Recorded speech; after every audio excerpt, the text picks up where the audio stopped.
Good morning बच्चों। बच्चों आज हम लोग पढ़ेंगे लैंग्वेज में लेसन 13 विशेषण एडजेक्टिव। सबसे पहले देखते हैं कि विशेषण का अर्थ। तो विशेषण बताने वाला, विशेषता, विशेषण का अर्थ का मतलब विशेषता बताने वाला।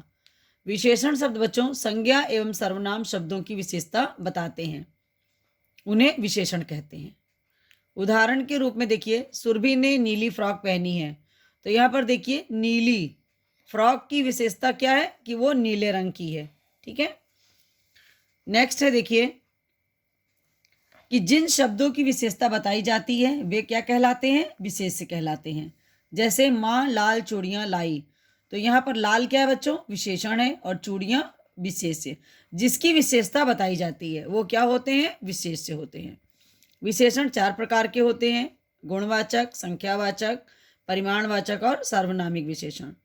गुणवाचक विशेषण है बच्चों जो विशेषण शब्द संज्ञा या सर्वनाम शब्दों के गुण और दोष का ज्ञान कराते हैं, उन्हें गुणवाचक विशेषण कहते हैं।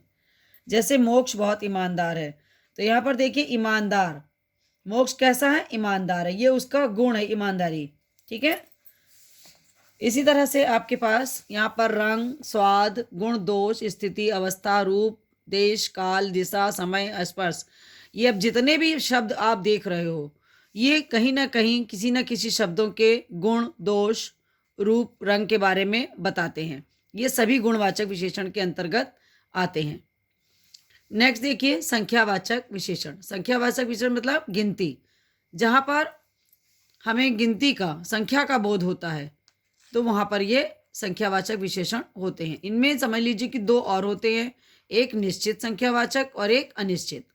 निश्चित का मतलब है जहाँ पर एकदम कन्फर्म हो कि हाँ ये गिनती है, तो वहाँ पर तो वो बच्चे संख्या कन्फर्म होने पर निश्चित, और जहाँ पर संख्या कन्फर्म नहीं होती, क्लियर नहीं होती, वहाँ पे अनिश्चित। जैसे मेरे विद्यालय में 40 कमरे हैं, मेज पर 8 गिलास रखे हैं, तो यहाँ पर देखिए 40 और 8 ये क्या है, गिनती, संख्या है, क्लियर है। और नेक्स्ट देखिए जैसे मैदान में कुछ गाय घास चर रही हैं, तो कुछ, कई, तो ये क्या है, कंफर्म नहीं है कि कितनी संख्या में है गाय, है ना, और कितने बच्चे हैं यहाँ पर। तो ये हो गया बच्चों आपका संख्यावाचक। नेक्स्ट देखिए परिमाणवाचक। परिमाणवाचक विशेषण है बच्चों नाप तौल के बारे में पता चलता है कि ये यहाँ पे इसका कितनी मात्रा है, कितनी नाप है, कितना तौल है। तो जैसे कि पिताजी 2 किलो रबड़ी लाए, तो ये क्या है, निश्चित परिमाणवाचक, यहाँ पर 2 किलो। और एक होता है अनिश्चित।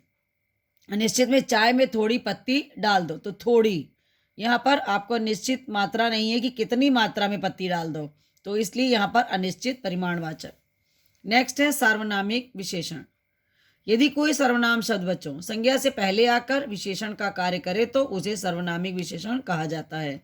इस पर्स को अलमारी में रख दो, तो यहाँ पर यह संज्ञा से पहले आ रहा है इस, तो इसलिए यहाँ पर यह क्या है, सार्वनामिक विशेषण है। नेक्स्ट देखिए विशेषण की अवस्थाएं। विशेषण की 3 अवस्थाएं होती हैं: मूलावस्था, उत्तरावस्था और उत्तमावस्था। मूलावस्था में कोई तुलना नहीं होती है, एक विशेषण और विशेष्य की सामान्य अवस्था बताते हैं। जैसे रमन के नाखून लंबे हैं। उत्तरावस्था में इनमें 2 वस्तुओं की तुलना की जाती है, एक दूसरे के प्रति अच्छा या बुरा जो भी हो बताया जाता है। जैसे चेरी चिया से अधिक सुंदर है। उत्तमावस्था में बच्चों इस यहाँ पर 2 वस्तुओं की होती है उत्तरा में, और उत्तमा में 2 से अधिक व्यक्ति हो या वस्तु हो उनकी स्थान की तुलना की जाती है। जैसे संयम कक्षा का सबसे बुद्धिमान लड़का है। तो ये तो हो गया बच्चों हम लोगों का विशेषण। विशेषण शब्दों की रचना जो होती है वो संज्ञा के आधार पर विशेषण बनाते हैं, सर्वनाम के, क्रिया के और अव्यय के। आपके पास ये देखिए पूरे बना हुआ है इंडेक्स की तरह, आपको इन शब्दों को पढ़ना है कि कौन से शब्द किस प्रकार से विशेषण के रूप में बदलते हैं। ठीक है, ये हो गया आपका विशेषण। अब हम लोग देखते हैं इसकी एक्सरसाइज जो आप अपनी कॉपी पे करेंगे। जिन शब्दों की विशेषता बताई जाती है वे क्या कहलाते हैं, विशेषण। अमन ने बहुत सुंदर चित्र बनाया, वाक्य में प्रविशेषण है बहुत। पिकनिक पर 30 बच्चे जाएंगे। इसमें देखिए ये निश्चित संख्या है, 30 बच्चे, तो निश्चित संख्यावाचक।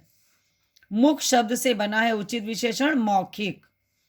उच्च शब्द की उत्तमावस्था है बच्चों उच्चतम। इसी तरह नेक्स्ट एक्सरसाइज है, देखिए ब्रैकेट में शब्द दिए हैं, आपको इनके आधार पर विशेषण बनाना है। तो दर्शनीय, दर्शन से दर्शनीय, डर से डरावने, पढ़ से पढ़ाकू, स्वाद से स्वादिष्ट और भूल से भुलक्कड़। ये आपके विशेषण शब्द इसमें फिल हो गए। ठीक है, नेक्स्ट आपका है के पास वाक्य है, वाक्यों में से विशेषण और विशेष्य को अलग करना है। तो प्रभावशाली भाषण, तो प्रभावशाली विशेषण हो गया और भाषण विशेष्य हो गया। इसी प्रकार से ये अन्य एक्सरसाइज आपके सामने है, ये मैंने आपको कक्षा में भी सब करा दी हैं। तो इसको घा और अंगा, अंगा वाली आप केवल छोड़ देंगे, इसको कॉपी पे नहीं करेंगे। का, खा, गा और घा, ये 4 एक्सरसाइज केवल आपको कॉपी पे अपनी कंप्लीट करनी है। ठीक है बच्चों, धन्यवाद बच्चों।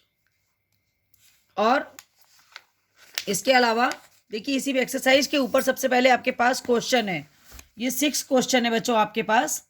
ये 6 क्वेश्चन के आंसर हम आपको इनकी फ़ोटो भेज देंगे। ठीक है, वो आप अपनी कॉपी पे कंप्लीट कर लीजिएगा। धन्यवाद बच्चों।